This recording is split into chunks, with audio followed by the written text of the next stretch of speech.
ജർമ്മനിയിൽ registered നേഴ്സായിട്ട് registration ചെയ്യേണ്ടതിൻ്റെ പ്രോസസ്സിങ്ങിനെ പറ്റി ചെയ്ത പോഡ്കാസ്റ്റിൻ്റെ അടിയിൽ ഒരുപാട് കൺട്രികളെ മെൻഷൻ ചെയ്ത് കമൻറ്റ് വന്നിരുന്നു. അതിലേറ്റവും അധികം ആളുകൾക്ക് അറിയാൻ ആഗ്രഹമുള്ളൊരു കൺട്രിയാണ് ഓസ്ട്രേലിയ.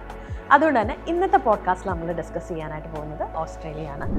ഇന്നത്തെ ഒരു സാഹചര്യത്തിൽ പ്രത്യേകിച്ച് പറയുകയാണെങ്കിൽ UK, കാനഡ, US പോലെയുള്ള രാജ്യങ്ങൾ അവരുടെ വിസ റൂൾസ് ഒന്നും കൂടെ സ്ട്രിക്റ്റ് ആക്കിയതോടുകൂടി ഇൻ്റർനാഷണൽ സ്റ്റുഡൻസിന് ഇപ്പം ഏറ്റവും ബെസ്റ്റായിട്ട് ചൂസ് ചെയ്യാൻ പറ്റുന്ന കൺട്രിയാണ് ഓസ്ട്രേലിയ എന്ന് പറയുന്നത്.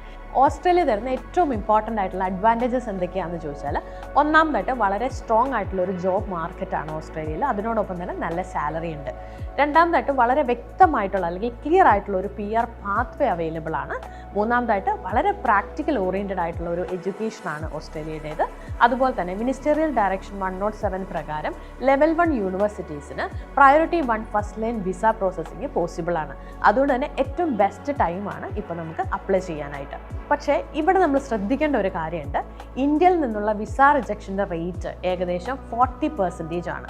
ഓഫർ ലെറ്റർ കിട്ടിക്കഴിഞ്ഞാൽ അപ്പം തന്നെ വിസ കിട്ടും, ഇനി അതും അല്ലെങ്കിൽ 2 ദിവസം കൊണ്ട് GS ക്ലിയർ ചെയ്ത് വരാം, ഇങ്ങനെയുള്ള കാര്യങ്ങൾ പറയുമ്പോൾ നമ്മൾ വളരെ ശ്രദ്ധിക്കണം. ഇങ്ങനെയുള്ള കാര്യങ്ങൾ ഒരു കാരണവശാലും വിശ്വസിക്കരുത്.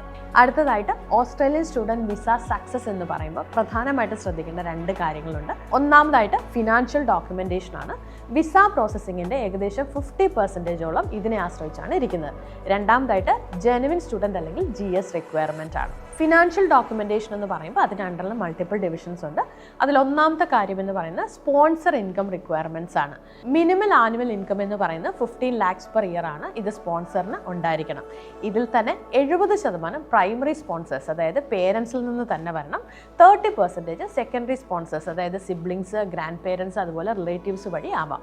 അതുപോലെ തന്നെ ഈ സ്പോൺസേഴ്സ് ഇന്ത്യയിലാണെങ്കിൽ 3 വർഷത്തെ ITR നിർബന്ധമാണ്. സാലറി അല്ലെങ്കിൽ ബിസിനസ് ഇൻകം ആണ് ഏറ്റവും സേഫ്. ഇനി ഇന്ത്യയിലല്ല, ഗൾഫിലാണെങ്കിൽ ITRൻ്റെ ആവശ്യമില്ല, പക്ഷേ സാലറി സ്ലിപ്പും അതുപോലെ തന്നെ എംപ്ലോയ്മെൻറ്റ് കോൺട്രാക്റ്റും ഉണ്ടായിരിക്കണം. രണ്ടാമത്തെ ഡിവിഷൻ എന്ന് പറയുന്നത് ലിക്വിഡ് ഫണ്ട് റിക്വയർമെൻറ്റ്സ് ആണ്. ഇതിനകത്ത് 15 lakhs സേവിങ് അക്കൗണ്ട് അല്ലെങ്കിൽ FD ആയിട്ട് 6 മാസത്തെങ്കിലും മച്യൂരിറ്റി ഉണ്ടായിരിക്കണം.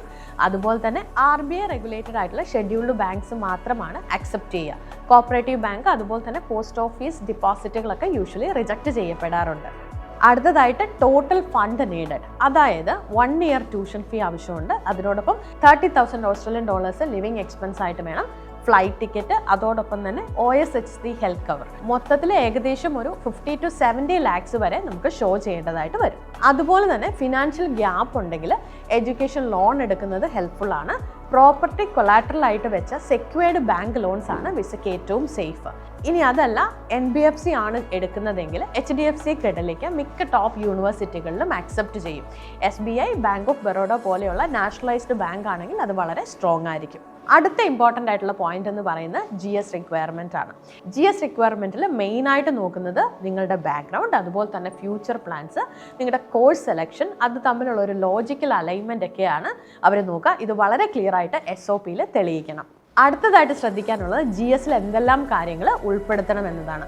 ഒന്നാമതായിട്ട് വൈ ദിസ് കോഴ്സ്, പ്രീവിയസ്ലി നമ്മൾ എന്താണ് പഠിച്ചത്, അത് നമ്മുടെ വർക്കുമായിട്ടുള്ള ഒരു കണക്ഷൻ എന്താണ് പോലെയുള്ള കാര്യങ്ങൾ വളരെ കൃത്യമായിട്ട് SOPയിൽ ക്ലിയർ ചെയ്യുക. അടുത്തതായിട്ട് വൈ ഓസ്ട്രേലിയ, മറ്റ് രാജ്യങ്ങളെ അപേക്ഷിച്ച് എന്തുകൊണ്ട് നമ്മൾ ഓസ്ട്രേലിയ ചൂസ് ചെയ്തു, അതിൻ്റെ റീസൺ എന്താണ് എന്നത് SOPയിൽ ഉണ്ടായിരിക്കണം. അടുത്തതായിട്ട് വൈ ദിസ് യൂണിവേഴ്സിറ്റി, നമ്മുടെ കോഴ്സ്, നമ്മുടെ കരിക്കുലം, അതിൻ്റെ റാങ്കിങ്, അവിടുത്തെ ഫെസിലിറ്റീസ് പോലെയുള്ള കാര്യങ്ങൾ SOPയിൽ ഉണ്ടായിരിക്കണം.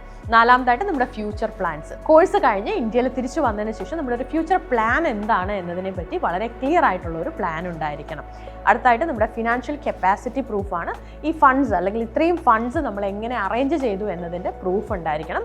ഫൈനലി നമ്മുടെ ഫാമിലിക്ക് ഹോം കൺട്രി ആയിട്ടുള്ള ഒരു കണക്ഷൻ നമുക്ക് SOPയിൽ ക്ലിയർ ആയിട്ട് കൊണ്ടുവരാനായിട്ട് സാധിക്കണം. വിസ ഓവർ സ്റ്റേ ചെയ്യില്ല എന്നത് കൺവിൻസ് ചെയ്യാനായിട്ടാണ് ഈ ഒരു പോയിന്റ് നമ്മൾ ഉൾപ്പെടുത്തുന്നത്. അടുത്തതായിട്ട് നമ്മുടെ യൂണിവേഴ്സിറ്റി ആൻഡ് കോഴ്സ് സെലക്ഷൻ സ്ട്രാറ്റജിയാണ്. അതിലേറ്റവും ഇമ്പോർട്ടൻ്റ് ലെവൽ 1 യൂണിവേഴ്സിറ്റി തിരഞ്ഞെടുക്കുക. IT, അക്കൗണ്ടിങ്, എഞ്ചിനീയറിംഗ്, ബിസിനസ് പോലെയുള്ള ഫീൽഡ്സിന് ലെവൽ 1 യൂണിവേഴ്സിറ്റി നിർബന്ധമാണ്. വിസ പ്രോസസ്സിങ് കുറച്ചും കൂടെ ഫാസ്റ്റായിട്ട് നടക്കും. ഇനി ഹെൽത്ത് കെയർ സെക്ടർ ആണെങ്കിൽ എക്സെപ്ഷൻസ് ഉണ്ട്. നഴ്സിംഗ്, അതുപോലെ തന്നെ ഏജ്ഡ് കെയർ, സോഷ്യൽ വർക്ക് പോലെയുള്ള സ്കിൽ ഷോർട്ടേജ് ഫീൽഡുകൾക്ക് യൂണിവേഴ്സിറ്റി റാങ്കിങ് അത്ര നിർബന്ധമല്ല. ലെവൽ 2 അല്ലെങ്കിൽ ലെവൽ 3 യൂണിവേഴ്സിറ്റീസിലും വിസ കിട്ടാറുണ്ട്. അടുത്തതായിട്ട് ക്രിക്കോസ് രജിസ്റ്റേർഡ് കോഴ്സുകൾ മാത്രം തിരഞ്ഞെടുക്കുക. പോസ്റ്റ് സ്റ്റഡി വർക്ക് വിസ കിട്ടാൻ ക്രിക്കോസ് കോഡ് നിർബന്ധമാണ്. നാലാമതായിട്ട് സ്കിൽഡ് ഓക്കുപേഷൻ ലിസ്റ്റ് നോക്കി കോഴ്സുകൾ സെലക്ട് ചെയ്യുക. PR ടാർഗറ്റ് ചെയ്യുന്നുണ്ടെങ്കിൽ സ്കിൽ ഒക്കുപേഷൻ ലിസ്റ്റിലുള്ള കോഴ്സ് മാത്രം തിരഞ്ഞെടുക്കുക. അടുത്തതായിട്ട് കാണാൻ പോകുന്നത് ഇംഗ്ലീഷ് റിക്വയർമെൻ്റ് ആണ്. IELTS-ന് 6 ബാൻഡ് ഓവറോൾ വേണം. എല്ലാ മോഡ്യൂളുകൾക്കും മിനിമം 5.5 ബാൻഡ് ഉണ്ടായിരിക്കണം. അല്ല നഴ്സിംഗ് ആണ് നോക്കുന്നതെങ്കിൽ IELTS-ന് 7 ബാൻഡും PT-ക്ക് 50+ സ്കോറും ആവശ്യമുണ്ട്. അതുപോലെ തന്നെ അപ്ലൈ ചെയ്യുന്ന ആളുടെ ഏജ് 35 ഇയേഴ്സിന് മുകളിലാണെങ്കിൽ വിസ റിജക്ഷൻ റിസ്ക് വളരെ കൂടുതലായിരിക്കും. 48 hours per fortnight ആണ് ഡ്യൂറിങ് ദ കോഴ്സ് നമുക്ക് ഓവർ ടൈം ചെയ്യാനായിട്ട് പറ്റുക. ഹോളിഡേയ്സിൽ അൺലിമിറ്റഡ് ആയിട്ട് ചെയ്യാം. മിനിമം വേജ് എന്ന് പറയുന്നത് $23.23 ഓസ്ട്രേലിയൻ ഡോളർ പെർ അവർ ആണ്. ഒരു വർഷത്തെ ഫീ എന്ന് പറയുന്നത് 17 to 22 lakhs ആണ്. പാർട്ട് ടൈം ജോബ് വെച്ച് നമുക്ക് ലിവിങ് എക്സ്പെൻസ് മാത്രമാണ് കവർ ചെയ്യാൻ സാധിക്കുക. ട്യൂഷൻ ഫീസിന് ആദ്യത്തെ 2-3 മാസം ബാക്കപ്പ് ആവശ്യമുണ്ട്. വളരെ ഇമ്പോർട്ടൻ്റ് ആയിട്ട് ഓർത്തിരിക്കേണ്ട ഒരു കാര്യം, മാസ്റ്റേഴ്സ് ബൈ റിസർച്ച് അല്ലെങ്കിൽ PhD സ്റ്റുഡൻസിന് മാത്രം സ്പൗസിന് ഫുൾ ടൈം വർക്ക് ചെയ്യാനായിട്ട് സാധിക്കും. സോ ഇത്രയും കാര്യങ്ങൾ ശ്രദ്ധിച്ചാൽ Australian study visa successfully complete ചെയ്യാനായിട്ട് സാധിക്കും.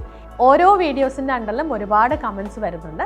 സോ ഇനി നിങ്ങൾക്ക് അറിയാൻ ആഗ്രഹമുള്ള കൺട്രി നിങ്ങൾ കമൻറ്റ് ചെയ്യുവാണെങ്കിൽ നെക്സ്റ്റ് പോഡ്കാസ്റ്റിൽ നമ്മൾ ആ കൺട്രി ഡിസ്കസ് ചെയ്യുന്നതായിരിക്കും. Thank you. 15 വർഷത്തെ വിശ്വാസം, ഇനി വിദേശ വിദ്യാഭ്യാസം വിശ്വസ്തരിലൂടെ. Neethu's study abroad.